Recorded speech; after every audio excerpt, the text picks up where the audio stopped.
장려하기 위해 지난 10년 동안 쏟아부은 예산이 80조 원이나 된다고 합니다. 하지만 효과는 전혀 없고 출산율 저하의 원인인 육아나 주거 문제 등도 나아질 기미가 보이지 않는데요. 이대로 가면 국가의 존립을 걱정해야 할지 모른다는 전망까지 나오고 있습니다. 김경수 기자가 보도합니다. 지난 5년간 우리나라의 합계 출산율은 평균 1.24명에 불과해 OECD 최하위 수준입니다. 이대로 30년이 지나면 젊은 여성 비율이 낮은 80개 지방도시가 소멸할 것이란 연구 결과도 나왔습니다. 120년 후엔 우리나라 인구가 1,000만 명으로 줄어들 것이란 충격적인 전망도 나오고 있습니다.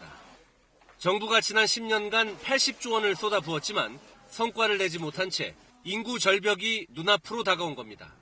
상황이 이런데도 결혼을 하는 나이는 계속 높아지고 있고 아예 결혼을 하지 않는 인구도 급격히 늘고 있습니다. 결혼한 부부도 육아 문제 등으로 출산에 소극적입니다.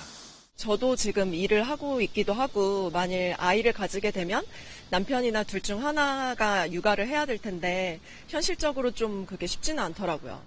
올해 출산율도 역대 최저 수준으로 전망되는 가운데 정부에 특단의 조치를 요구하는 목소리가 커지고 있습니다. 대통령이 보다 강력한 의지와 인구 전담 부서를 신설하는 특단의 대책 마련이 시급합니다. 국회 저출산특위는 인구 문제는 국가 존립의 문제라며 적극적인 재정 투입을 정부에 요청하기로 했습니다. KBS 뉴스 김경수입니다.